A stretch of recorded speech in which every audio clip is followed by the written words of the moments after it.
Yeah. So Yeah, see, and I walk away from a lot of deals too as well because I always do the worst case scenario. Like my main things that I look at when I'm before I buy a home is the foundation.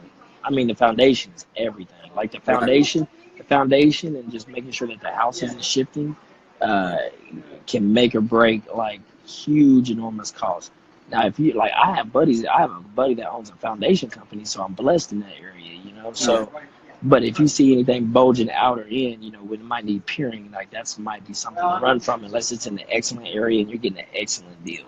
You know, that's right, the only way. But back to what you were saying on the hard lending part of it, you know, hard lending, people are not understanding that they're charging a percent right off tops. Like you might be right, 3 or 4 grand in on the front end of the deal, right. and then you turn around and have real estate commission another 6 to whatever. So then you're 20 grand over, you know, right out there. So it's tough, you know. It's Yeah, and people that get into it, they get ran out of the real estate business so fast because of the overhead, like the beginning and the end. right. They're thinking they're making this, oh, I'm making 20 grand. And you look up and like, I might have made $500 because Right. they didn't incur the front end and the back end and the real estate cost, the real estate commission for the agents. Yeah. And for me, like I said, I wholesale so much that it's like I'll look at some deals and it's like, man, I have to be able to know, like, conservatively think I'm going to make 20 grand, because if I'm only going to make 10 grand, like I could conceivably make that up a wholesale deal and take no risk, take no money out of it. So it's definitely a grind to try to find deals right now. But it's I'm from Nashville, Tennessee, and I just moved to Nice. Chattanooga, Tennessee about a year ago because Nashville's so crazy that Yeah. it's very difficult to find a deal, because you're not just competing with an oversaturation of investors. You're competing with a bunch of investors that don't know what they're doing, and you're competing with Yeah. a bunch of wholesalers who just got started. And in a seller's head, those are all legitimate offers when they get them. Yeah. And so, Yeah. Most you definitely. know, You're right. You're right.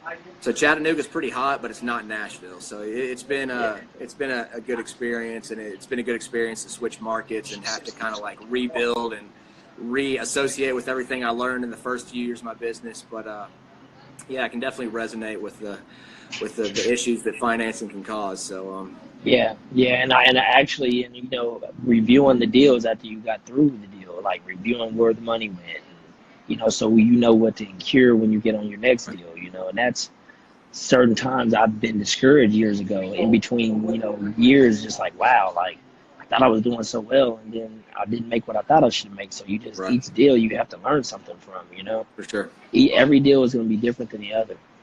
Yeah, I'm pretty OCD, so whenever I do anything, I've got several spreadsheets and like redundancies of, this is how much cash I have in. This is exactly what every cost I paid. Before I make any payment, I pull up the spreadsheet, make sure I type it in so I can keep up with it on the back end and on the front end. Nice. That's the way to do it. I do the same. I do the exact same thing. And that's how I know what it takes to rehab a property. And that's why I tell people, like, if you're not keeping track of every dime, you can't tell me. I know. And then I've had people go on deals like, oh, we can just do it for that. And they look up and they're like, how'd you know? I'm like, dude, the paper don't lie. Yeah. Yeah, most definitely. So, yeah. So most definitely, that's kind of where we're at, though, where my business model is and kind of how I operate a little bit. Yeah. Cool, man. Well, like I said, I checked out your Instagram. Obviously, I've been following you for a little bit. I see you speaking a lot. I appreciate all the videos. Do you speak at a lot of events? Have you ever written a book? I mean, what kind of educational stuff you got going on? It's kind of funny you say that. So I'm actually in 3 to 6 months, I have a platform out on actually, like we're talking about right now, how to buy and sell a home, what to look for in a home, and just the ups and the downs, and how to decipher what's going on, because there's a lot of people out here that are like making it sound like it's glitter and gold, and I'm not out here to make it look bad. I'm out here to offer clarity.